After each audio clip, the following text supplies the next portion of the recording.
My name is Karen Stevens.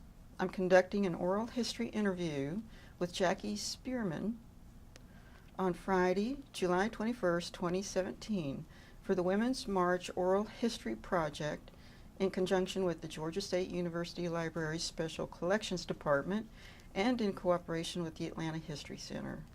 We're recording this interview at the Atlanta History Center in Atlanta, Georgia.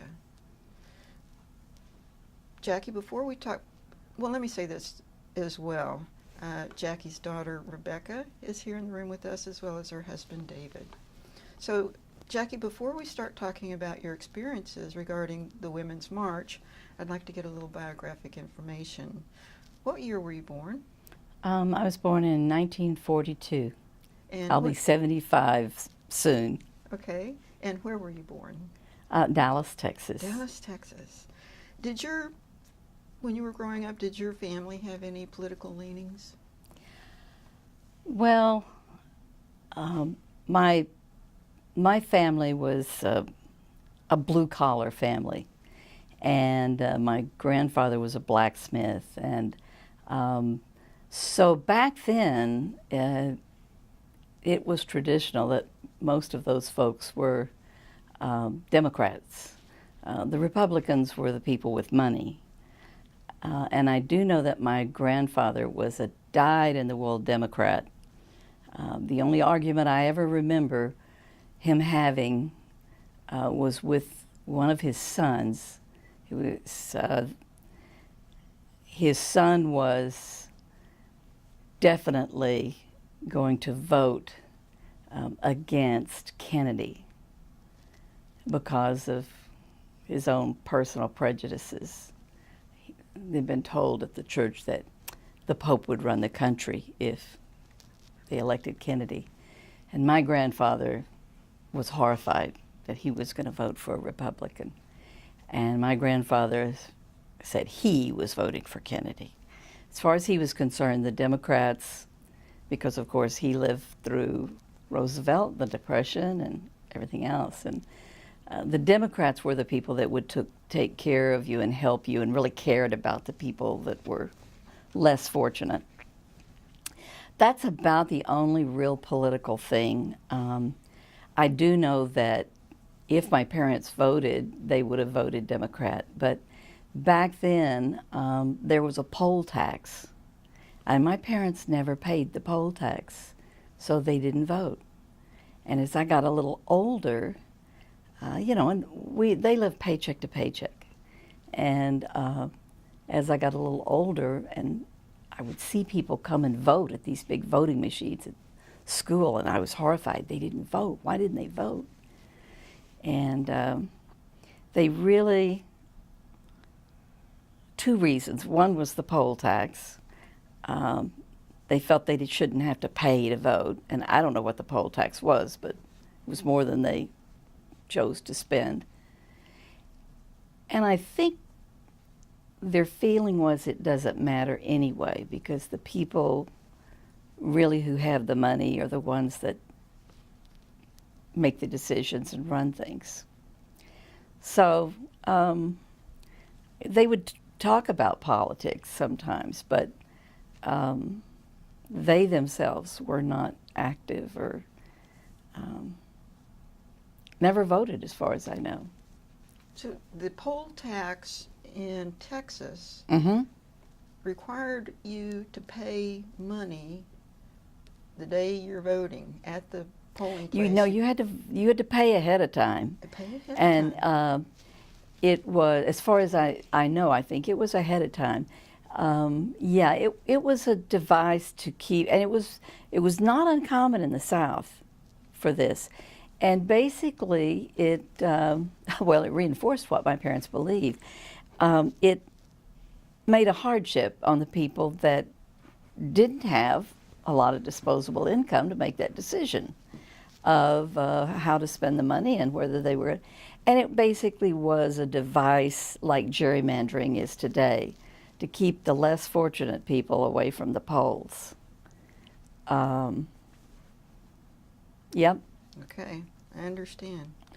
Let me ask you this: what is your profession? You're retired. What was your profession?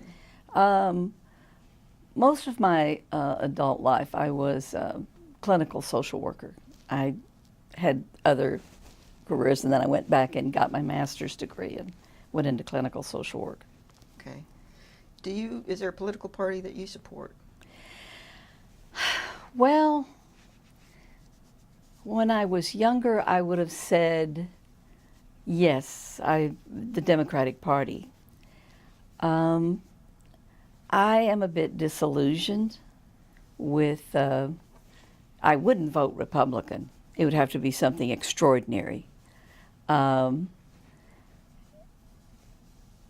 I've become very disillusioned with how ineffective the Democratic Party has become, and basically, in Canada, political parties come and go. They don't have parties that last forever. And if a party's not really doing well, they disband it and they form new parties. I kind of think I wish that system was here now, because I'd like to scrap both the major parties and start over see if we couldn't get a party together that would work. So I'm liberal, and I vote liberal, but I'm even looking for moderates these days. Thank you for that. Have you been involved in political activities before the Women's March? Oh, yeah. I remember and that's why I was so keen on this argument between my grandfather and my uncle. I was really, really supporting Kennedy. Unfortunately, I wasn't old enough to vote yet, because then the voting age was 21. Oh. And so I couldn't vote, but I certainly supported him. And over the years, I did, to varying degrees, support candidates, not just presidential, but there was a time I even volunteered and worked in more local political campaigns. And the last time we really were very active in working on a campaign as volunteers was for Obama. And David and I worked really hard on that. I guess it was before then we had worked a lot on a referendum, trying to defeat a referendum in California. We lived in California then. And I don't know if it was called referendum number 8, was that? Proposition 8.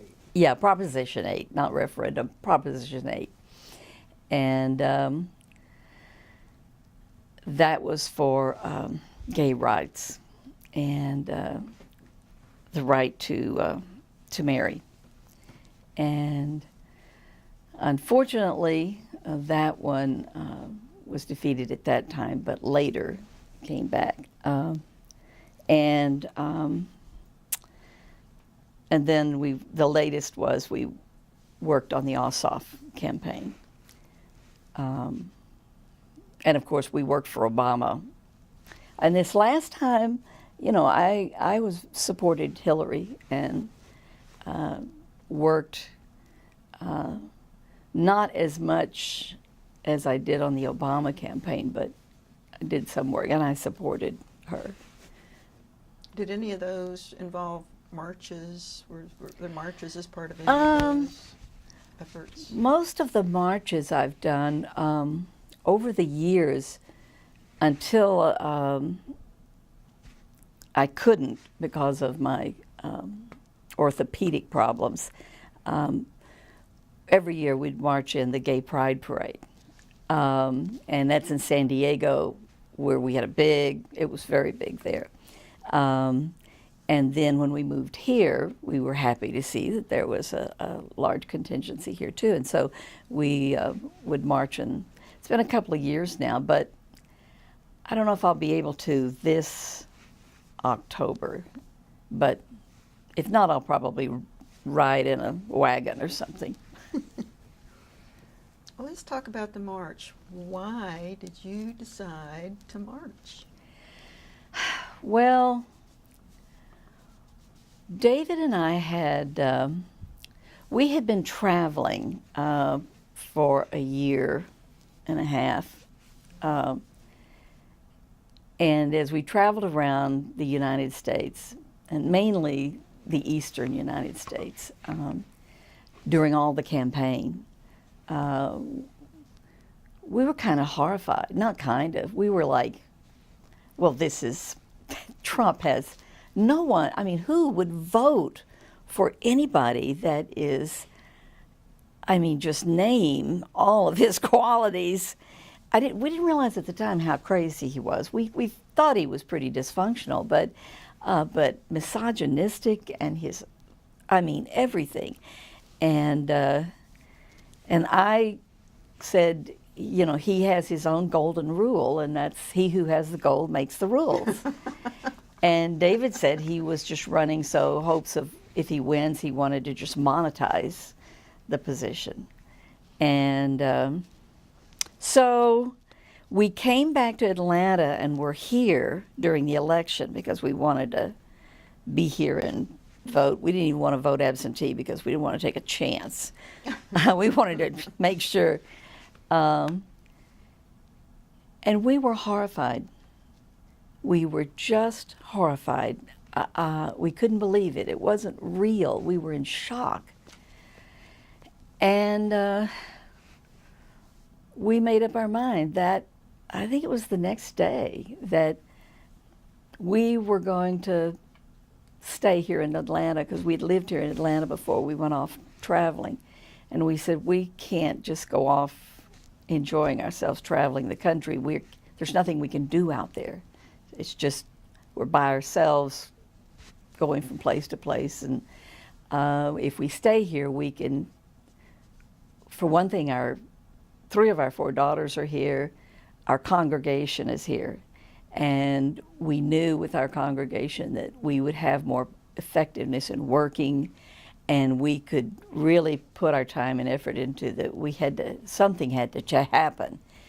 And so we gave up the traveling and found a house and stayed. And it was hard because, there's so much you can do here, but it's so limited. It's like, it was like, okay, well, you can sign petitions and you can call your congressman and you can do this and you can write letters and do that. And as soon as I heard about the march, I'm like, now here's something that could make a difference. I had no idea that it would grow to be the size it was. But I said, I want to do this. This will probably be the last time I'll ever do anything like this.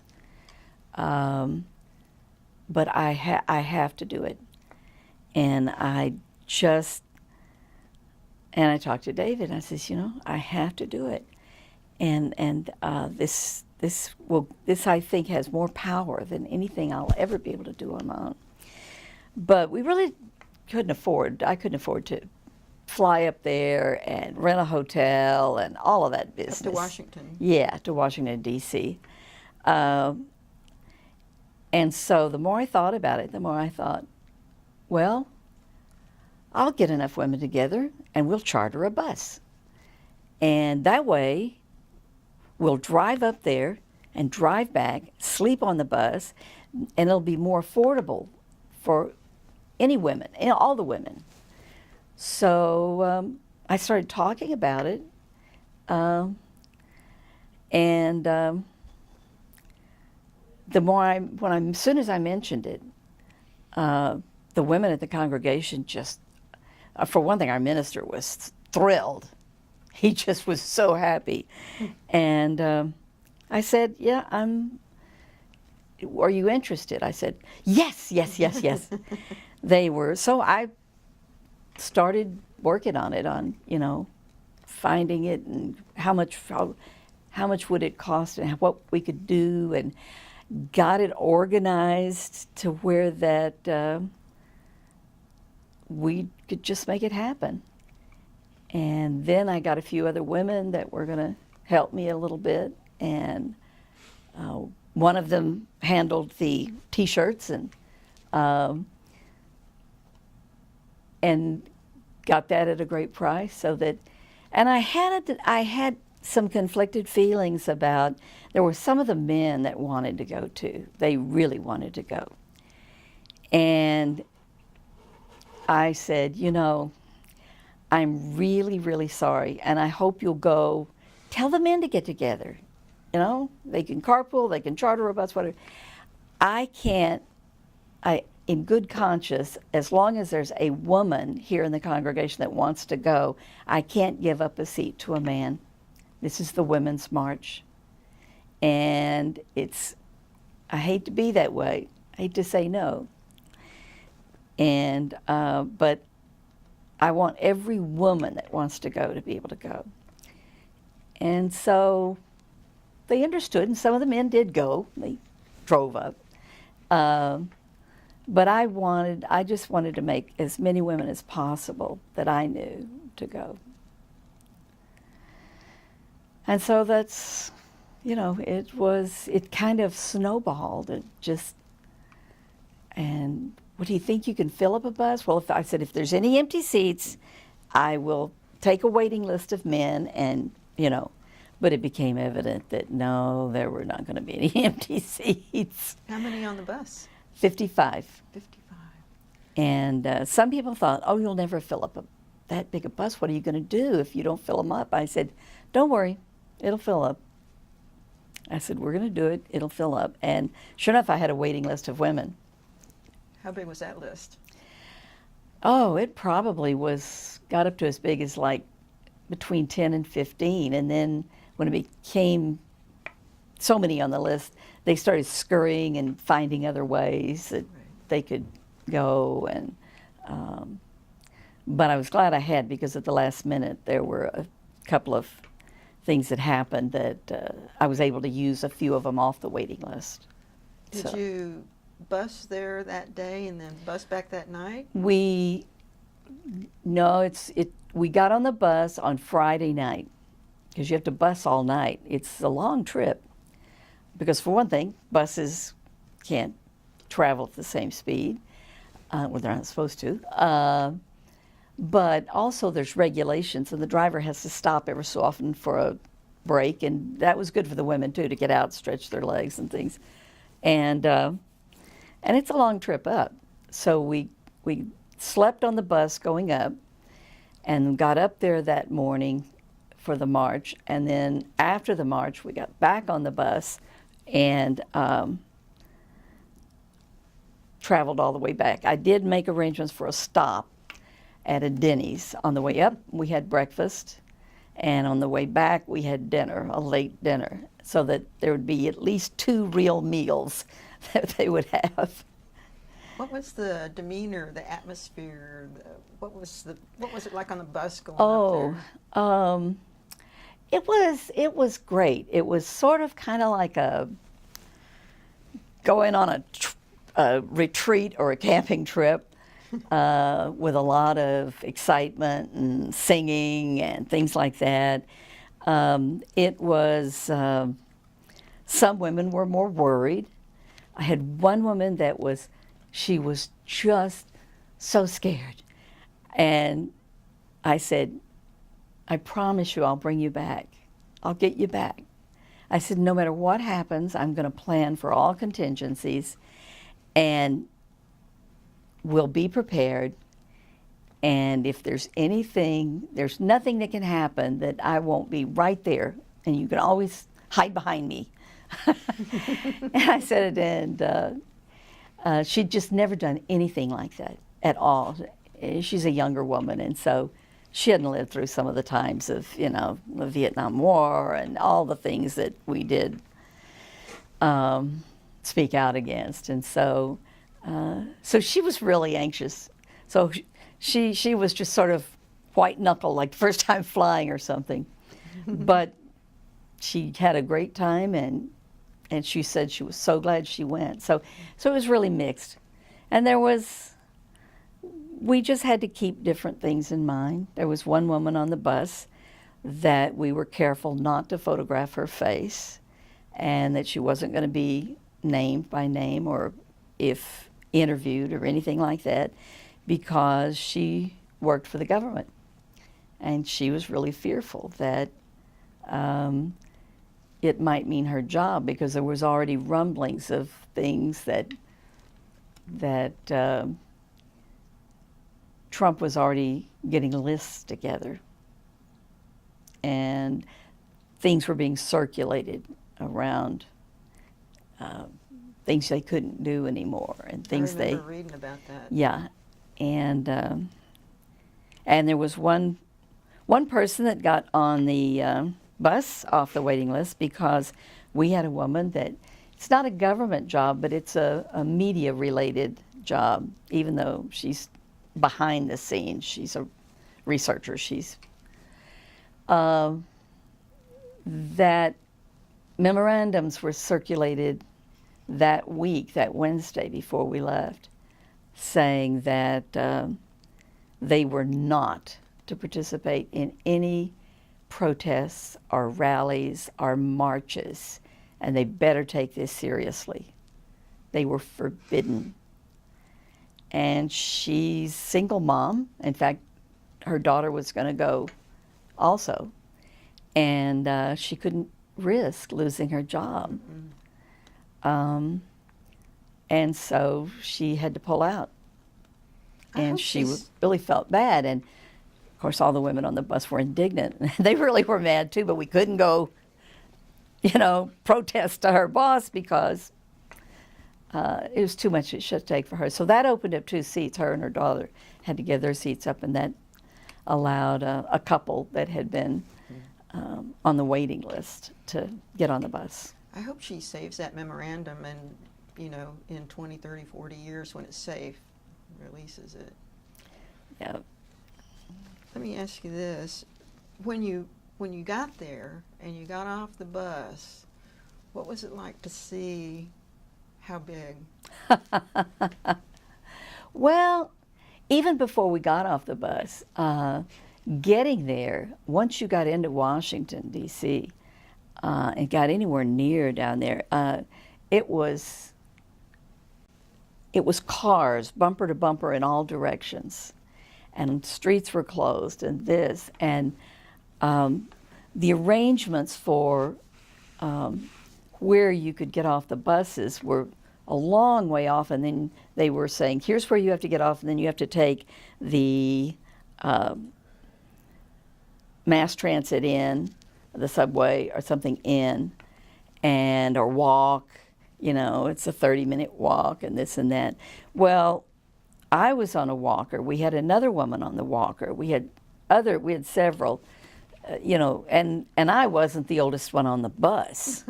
I mean, thought I would be, and I wasn't. But there were several of us in our 70s. And so it took a lot of research ahead of time, but I did find out that they had made a lot of arrangements for people with disabilities because they wanted it to be as inclusive. But it was hard to find out where the points were that the bus could go and drop off the people with disabilities. So I said, I finally found out with a lot of research where, and got a map sent to me by somebody. I was communicating with people all over the country because this march was organized by people all over the United States. It wasn't a bunch of people sitting in Washington, D.C. organizing it.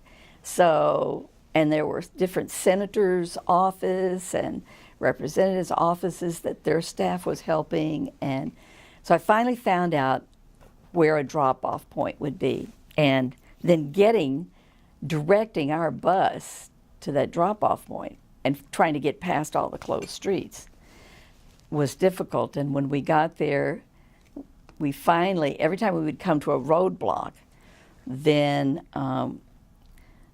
the driver was great, but a little old lady can do so much more. So I would either get to the door or a window or get off the bus and say, here's where we're going. We've got people on here that, you know, are disabled, and we have to get to where we can let them off, and so we've got to go through here.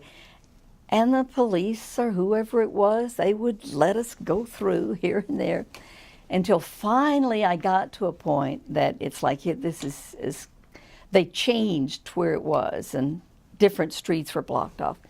But we were like 2 blocks to where the speakers stand and everything. So we got off the bus and got all of our stuff that we had to take everything with us that would do us for the day. We could leave everything else on there, but we had to take our food and water and whatever we had.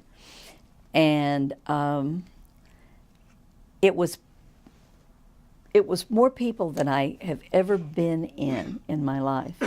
It was just, and I was so glad that ahead of time I had anticipated. I thought, you know, I have no idea of what this is going to be like.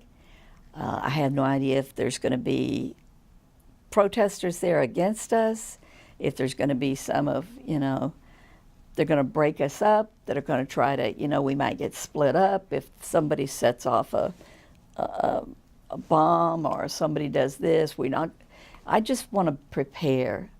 So ahead of time, we all had the pink shirts, although we had jackets, although it was not a bad day. I also, another one of the women that helped me, I had them make long scarves just cut out of pieces of like flannel, like felt like material. And they weren't pink. They were a bright yellow. And everybody had to wear them around their necks. And we all had pussycat hats. I wish I'd brought my pussycat hat, but it looks like everyone you've seen a picture of. And the other women of our church, the ones that didn't get to go on the bus, that were knitters, they knitted them for us. Oh. They knitted every single one of us and contributed them to, you know, and that was their way. And so we all had the pink pussycat hats, all the same color, and then these scarves, and I said, okay, now we should be able to spot each other easier that way. And at one time, I know that a couple of them had canes, and they took the scarf off and they tied it on the end of the cane and held it up like this, looking for each other. And then I had figured out,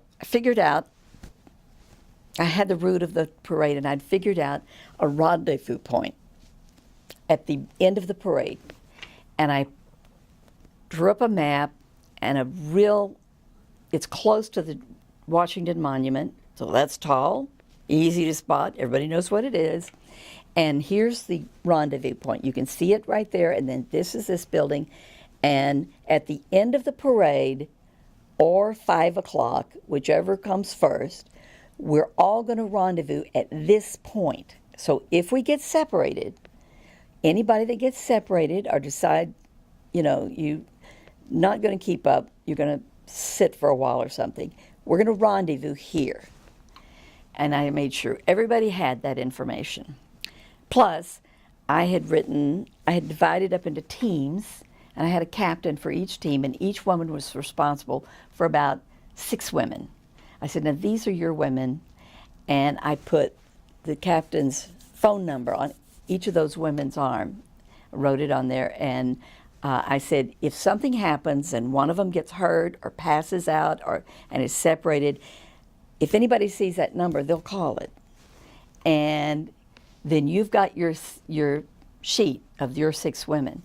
And they all filled out a medical form so that we had, and I had them so that I had information if they had any, you know, heart problems or whatever, or everything, if they were diabetic. So just in case, worst case, we'd be covered. And then I had my captains, they all had my phone number on their arm so that they were to call me. If one of their women got in trouble, they were to call me. And then we would get together. Sounded great. So I had all bases covered. And so we got off the bus into this massive crowd of people, and we were walking towards the speaker's stands. And I think we got 2 blocks with all 55 of us. And of course, I'm pretty like herding cats, but I'm pretty firm with him. They get off the bus and they already start. So I really, okay, now we're going to stay together and blah, blah, blah, blah, blah, and review everything. Well, after we had gone over a block and down a block, this massive sea of people all came, and they were going this way, and there were these men and some women that were volunteers, marshals or something, saying, go that way, no, go that way. Well, everything was that way. They were detouring people around because of the crowd and blah, blah, blah. Well, at that point, it's like I said, no, we're not going that way. So we start off, and at some point, I'm not sure how far we got before we realized this sea of people, there's no way you could get 55 women through in one lump without this sea of people pushing through them, and and we started to get separated. And so then we got to the main avenue, where there was no place that you could put a foot that there wasn't another foot on the ground. And so you had to, it was like swimming through fish or something that were packed tight. And I had the walker, and I led the way. And some say that I have an art of squeezing through and this and that. Plus everybody was so wonderful. They were so wonderful. And they would kind of part and make room for me to get through. And I thought everybody was right behind me, because my daughter was right behind me, and she wanted to go. She was thrilled to go. But I think also her ulterior motive was she wanted to make sure I got back alive. And so she stayed with me, and I just figured everybody else was. And then we started getting separated. So it wasn't very long until we got broken off into, like, we had a group of about 10 or 12, and then there was other groups. And I still have on my cell phone messages where we were texting back and forth, trying to, there's 30 of us here, and there's 5 of us there, and trying to get back together. But very quickly, the speakers were speaking, and someone would sing once in a while, and people were taking tons of pictures on their cell phones, and of course, they wanted to share it with the world right then. So you could not get through on a cell phone. Everything was so clogged, you couldn't reach anyone. Yeah. So even when we managed to hook up, at one point there was an intersection that we were going to get together, and we did all end up at that intersection, but I mean, you know how the avenues are in Washington, D.C. They're wide right down there in all the area between the Capitol building and the White House. And it was solid. There were tents there, and maybe if we had said we were going to meet at a tent, it might have been easier. But we said the intersection. Well, I don't know how many thousands of people were in that. I would say probably 10,000 people were in and surrounding that intersection. So even though we were all there at the same time, we still couldn't find each other. So the entire day went that way. We all became little groups that, and I think the biggest group might have had 8 people together that still managed to stay together.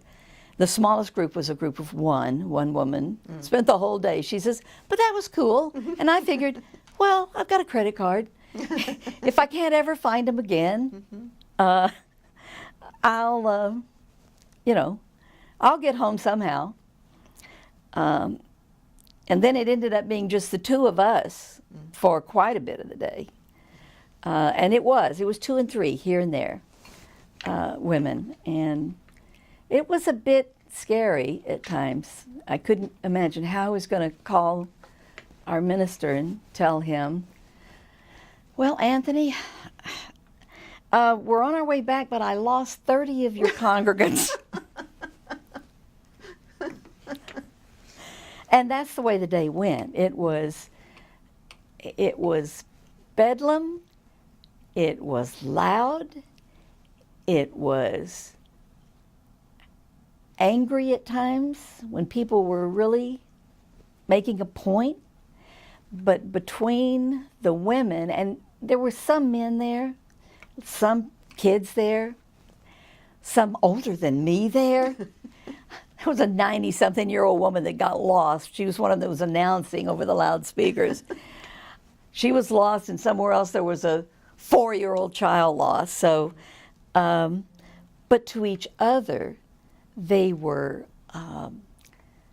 always very, if I got to a place I couldn't navigate, people would turn and help me get the walker over. People were, handing each other bottles of water. They were, in fact, someone, a nice young woman, gave me this bracelet. Somebody had made them. It's very obviously that it's a homemade one, and it says, "Nevertheless, she persisted." Aww. And they just gave it to me, and it was that kind of a thing. You rarely saw anybody that was unpleasant, or grouchy. And then it was usually a mom telling her teenage kid that if they went off one more time. Let me ask you this. I understand too, as well, that when there are large groups of people, that a bomb going off, we've seen that in the news around the world. Was that always in the back of your mind, or at some point did you think that's not going to happen? No, I never thought it's not going to happen. I knew that it was always a possibility. There were people there that were not with us. They were against us. But at the same time, I knew it wouldn't be anybody that was out there being real public about it. No, I knew that it would be, in fact, an opportune time, either for a terrorist or, even more so, for one of these dyed-in-the-wool Trump supporters that don't. It's not fair, and I always remind my husband I love him, and I'm not talking about him, as well as some of my other friends. But there's a thing about that some of us say, old white men. But there are men that really are furious at women. I mean, that's the reason they would vote against Hillary, because they can't stand. In fact,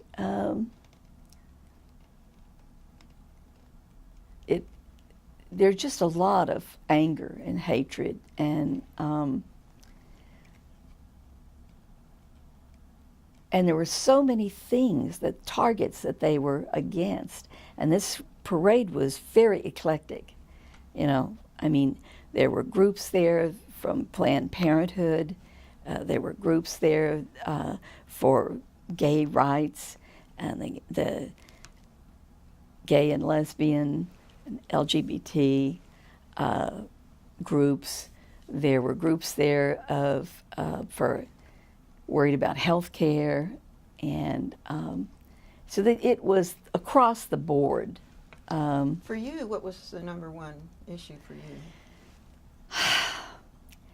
I don't know how I could even rank number one. For me, it was it was certainly, I knew what would happen, what they would want to do. The women's rights, I mean, I fought for back before when it was illegal for women to get abortions. And I know lots of my friends and some family members that it was just horrible. And that, it was those that didn't have the money to fly over to Europe. And also I grew up in a time that women were certainly a minority in Texas. Women were not seen as equal in any way. When I was young, there really was still a law that if a husband caught his wife in bed with another man, he could shoot and kill her and would not be charged with murder. And so women's rights were very big. Equality, gay rights for me is very big. And I knew friends and members of my family that would suffer. And health care, a member of my family, in fact, a lot of my family, back when there wasn't any kind of health care, they never had insurance. If they had to go to some kind of a clinic to get health care. And I had a member of my family that had gone without insurance for over 20 years until the Obama put through the health care where they had, for the first time,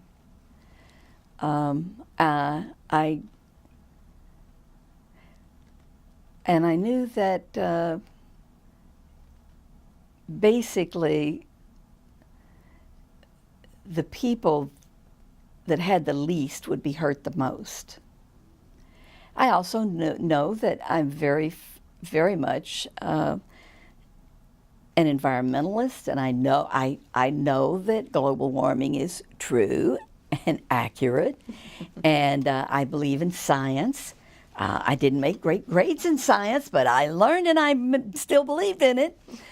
I could see our whole world just being demolished. Every vulnerable area there was. Little did I know that I didn't even imagine how bad it would be, as it has shown since then. I never really thought about communism being a threat, and that Putin might, have input to running our country. So I don't even know. There's not any of the groups involved that I disagreed with, but it'd be hard to rank.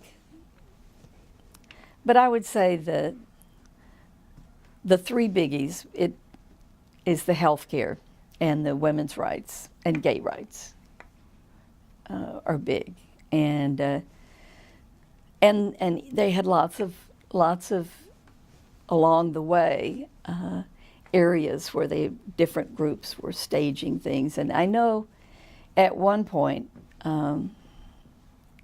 there was a group that I was sort of surprised that they even let them congregate together, but they had a kind of a raised area that they were standing up on, and they were anti-abortion and anti-gay rights, and they were fundamentalist and were yelling out, how we were going to hell and blah, blah, blah, blah, blah, blah, blah.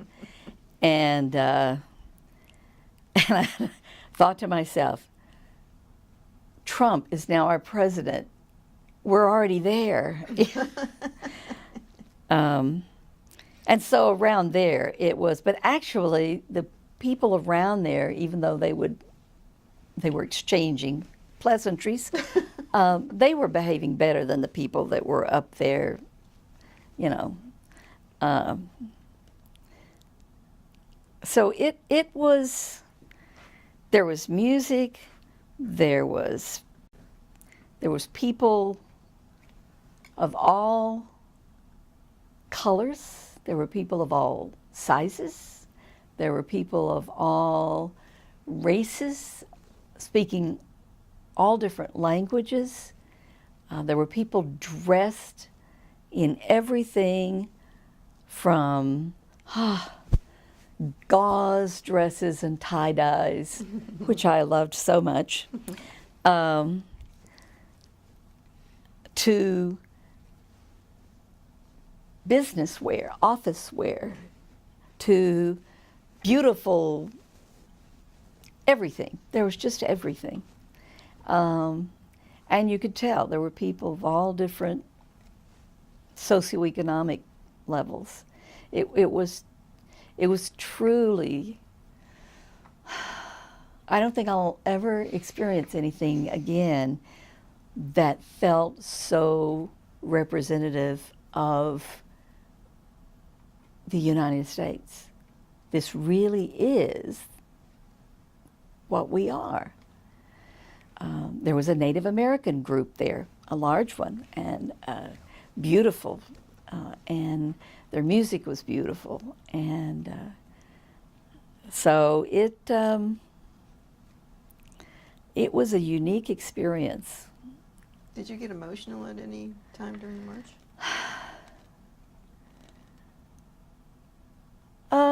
Yeah, at different times.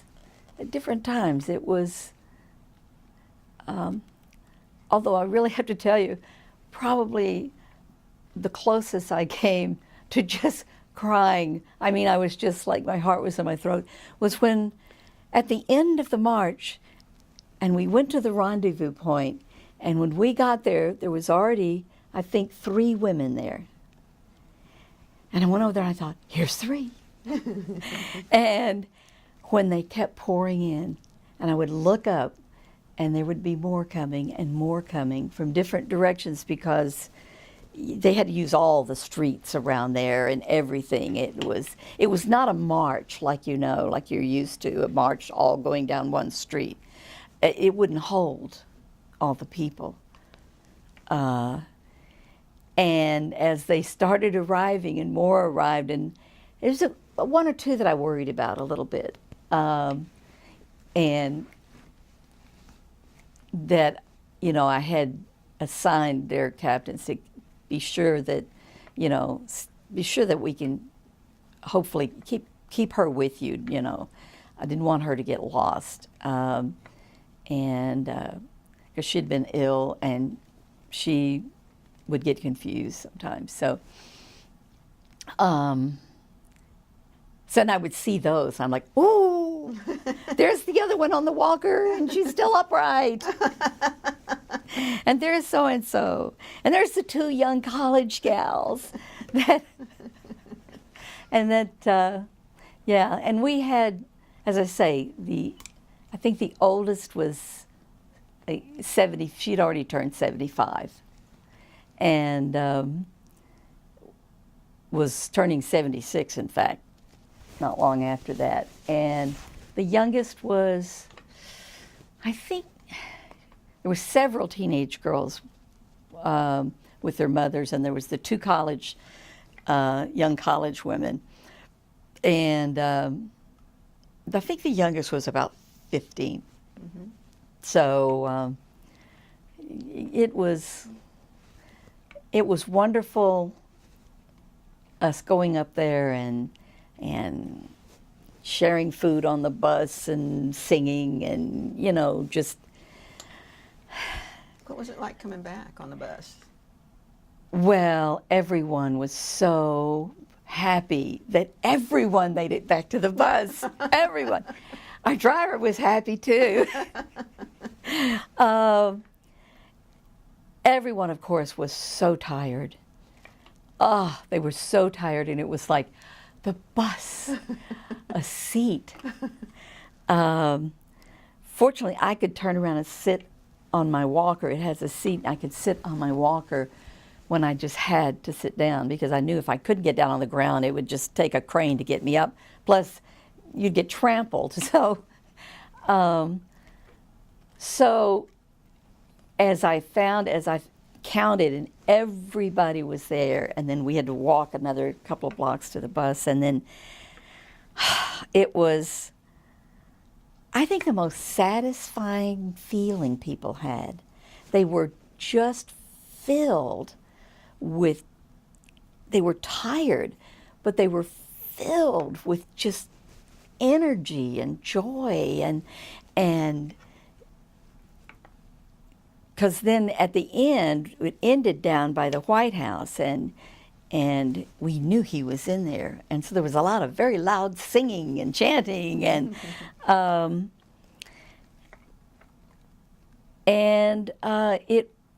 it felt like we had something that none of us had ever experienced before, and everybody, even a few that had been to a march before in Washington, everybody said they'd never been in anything of that size before. And it was on the way back that I got to thinking, like, and everybody kind of thought, I hate for this to end. And so on the way back, I was thinking about it, and I decided I wanted to start a women's group out of this seed group. Because at our congregation, we had lots of women's groups, small groups that have different focuses, but no generic big women's group for all the women. And so I announced it on the way back and asked them, would they want to do that? And everybody's like, yeah, this would be great.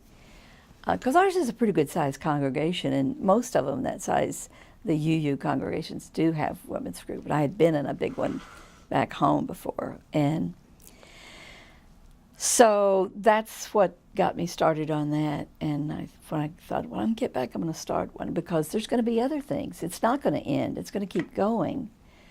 It'll probably never be like this again. And then also on the way back, different people had different gadgetry with them where they could turn on news and this and that. And it started filtering in about the sizes of the marches all over the country and then all over the world. And one of the women that had her, whatever it was, that she'd brought, I don't know what it was, a tablet or something, and she had on news, and she would tell us, they had, there was a group here and a group there and how big they were. And just the scope of it began to filter in, and that it really all went well. The organizers had done a wonderful job, and they had a wonderful medic tent that they were caring for people for all different kinds of things, medical needs. And then they had a special tent for people with disabilities, and they had interpreters, and they just had so much that they had done, everything covered, to where that it was just an amazing effort to put something this big together. All volunteers, every one of them. It was just amazing. What do you think, or what do you hope will happen now? Well, one of the things is, I knew at the time that this had really planted, so this had kicked off a lot of energy that could go forth. And I was thrilled that Rebecca had come to, that she had decided. She felt real, I know she didn't tell me, but she felt really good that she got me back alive. I think they had a deal between her and her dad that that was her job. Don't let Mom do anything crazy. And except for getting separated accidentally one time for over an hour, you know, which she was more worried about than me. But I knew that energy had been planted, and sure enough, when we came back, lots of spin-off groups came from that, and there's been lots of organizing of things, and whether it's some of them protesting, and that planted the seeds for a lot of these massive efforts that we've been doing to send letters or emails or go rally at their office and to the congressman and about the bills and and then other groups that helped research and organize things in different ways. And some of them are still going, and some of them are. The women are still. Some of the other things that have happened. Some of the women that were in this participated in them. And the other marches of different kinds. And they're still keeping in touch through email. And I know that, I don't know that we would ever come together like that again, but who knows? Things have we can't go on like this, and it's getting worse and worse and worse. I think by now even some of the Republicans are regretting that what they got into. And it's very encouraging to see they haven't been able to, as they say, cancel out Obamacare, going to repeal Obamacare. And I think, well, the fact that now there's still a lot of those same women that are just waiting to be able to rally at their congressman's office. But when they come home on break, they go and hide. If they're having town hall meetings, they're having them out in Podunk somewhere at the Farm Bureau.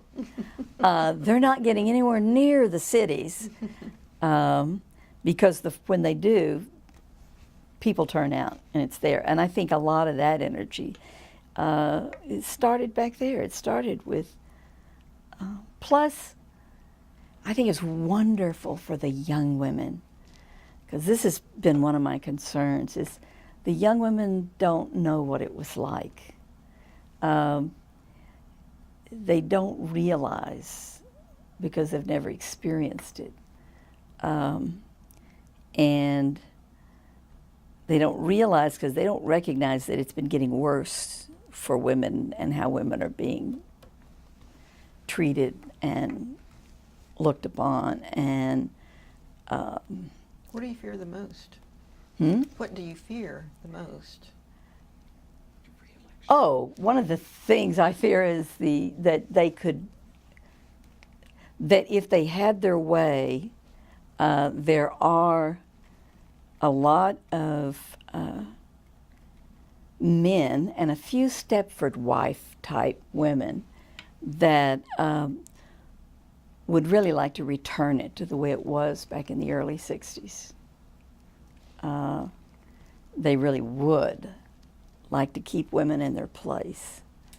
That it's a lot of what's wrong with this country is that, the women got too uppity. I know I used to have a button back, and it says, "Uppity Women Unite." I had a lot of great buttons. I fear that they could roll back the rights, fear that they could. I mean, they have been reviving the racial hatred and the racial oppression, and fear that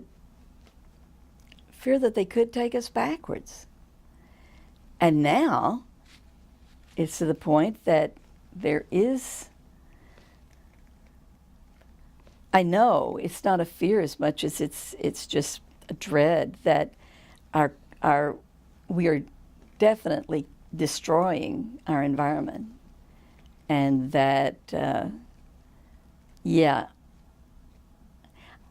I feel bad about my kids and my grandkids and all the kids, but I'm kind of glad I'm as old as I am. I think it's going to be really awful. In 20 years, there will be places that are underwater and they're having to leave it, even here in the United States. And there's going to be places all over the world. And in 30 years, 40 years, we're killing the planet. And of course, now there's the thing of like, okay, well, we've got a couple of egotistical, insane men who, with their weenie wagging, oh, maybe I shouldn't have said that. It's okay. If they get angry enough, have nuclear weapons at their disposal. So back in the 50s, when everybody was so terrified and we were taught to, get under our desks and put our hands over the back of our necks and keep our head down and close our eyes so that we could survive the atomic bomb. Yeah, right. No wonder that we really weren't scared to do that, because we must have on some primal level realized this is just a game. This isn't going to make any difference. But that now, it's like, good. The crazy people have weapons of mass destruction. So, there's all kinds of, and to where now I even fear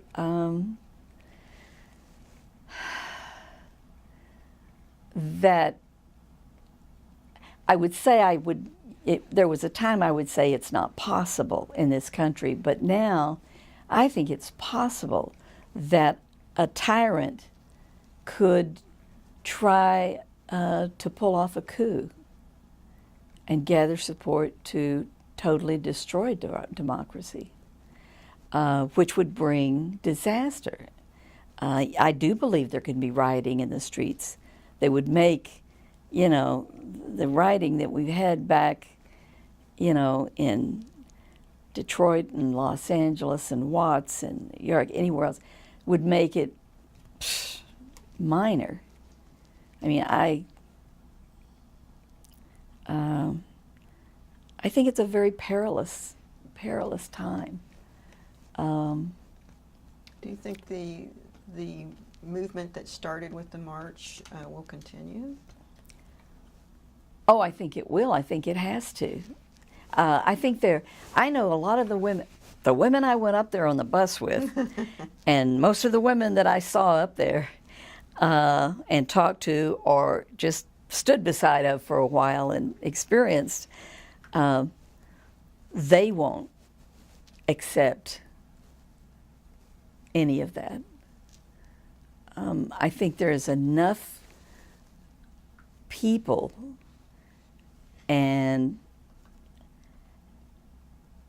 I think women are going to be the core of it. The women are going to make a difference. And as I was saying, I used to worry about the young women maybe not really understanding what all was at stake. I think they're beginning to understand now. And what I saw were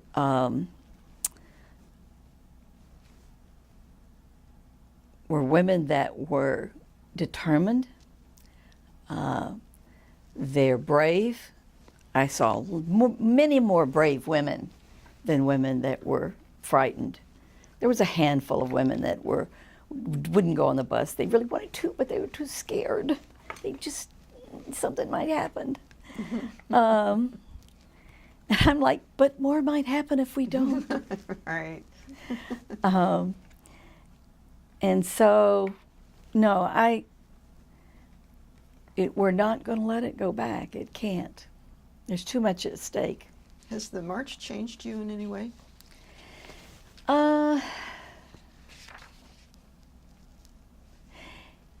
Yeah,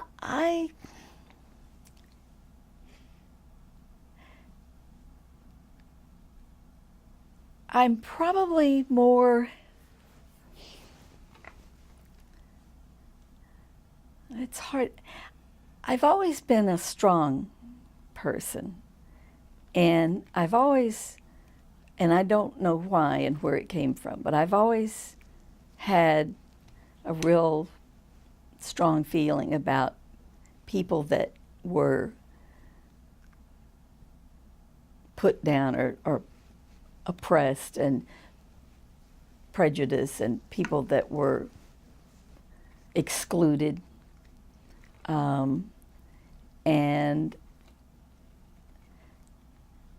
But I also,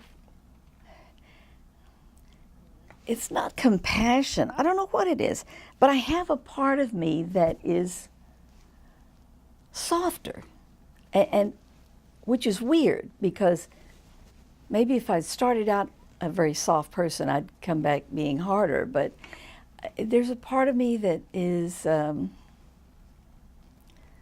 just really, it strengthened my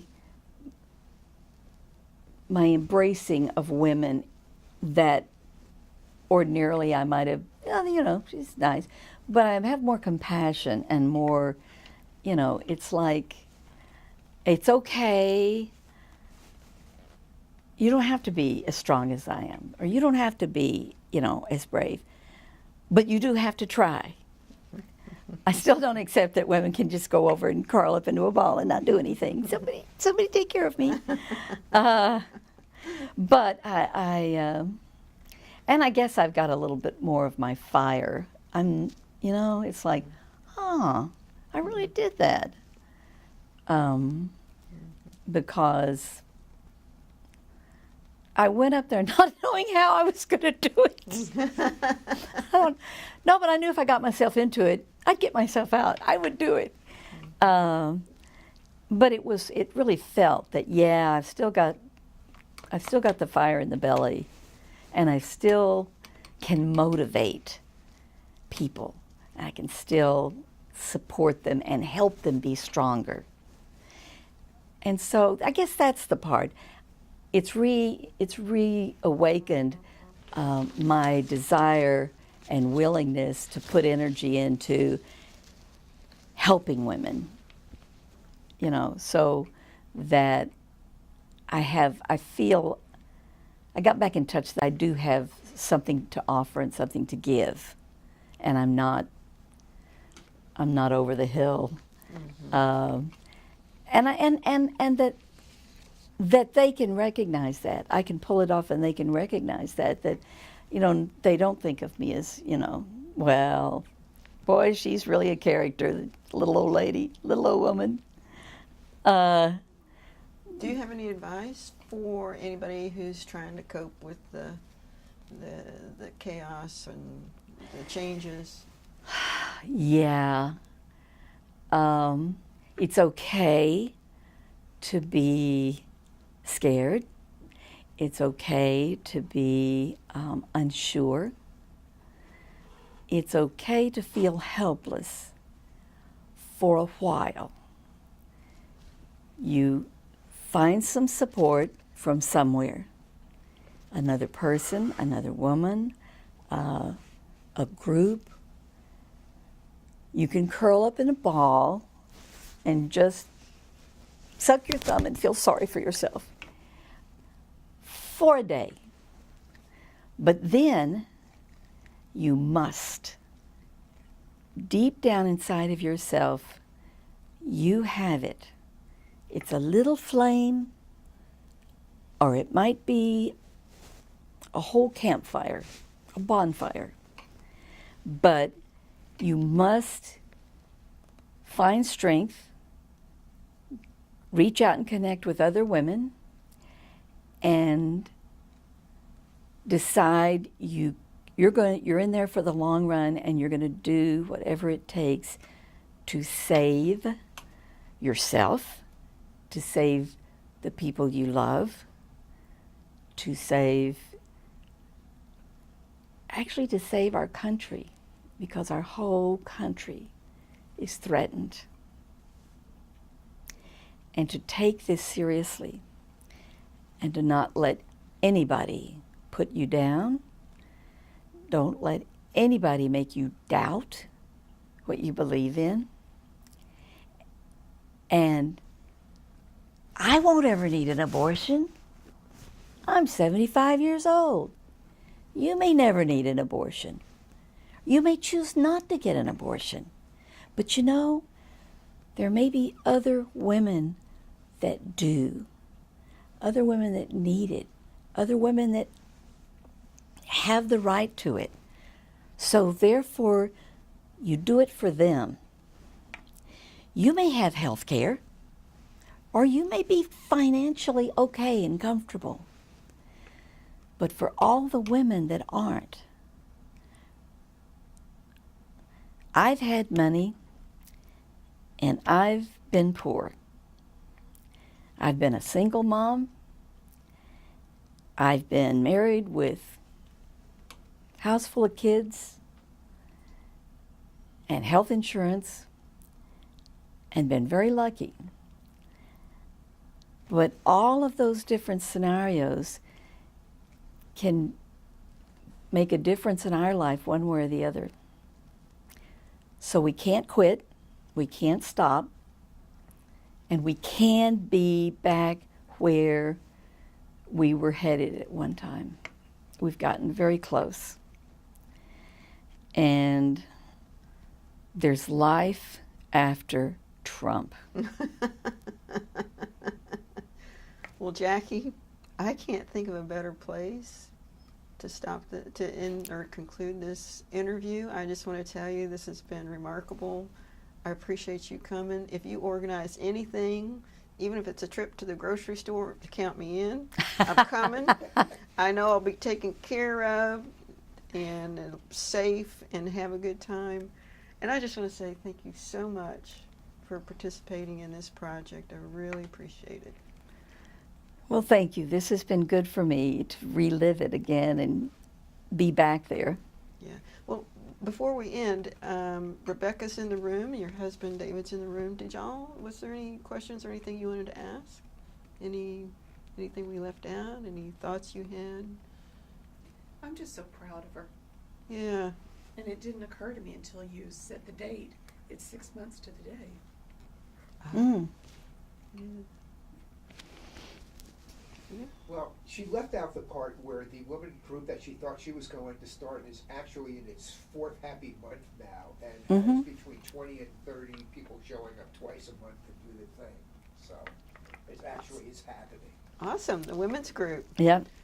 Way to go, Jackie. And we chose the name Women Empowered. Great. Thanks again, Jackie. I appreciate it. Thank you.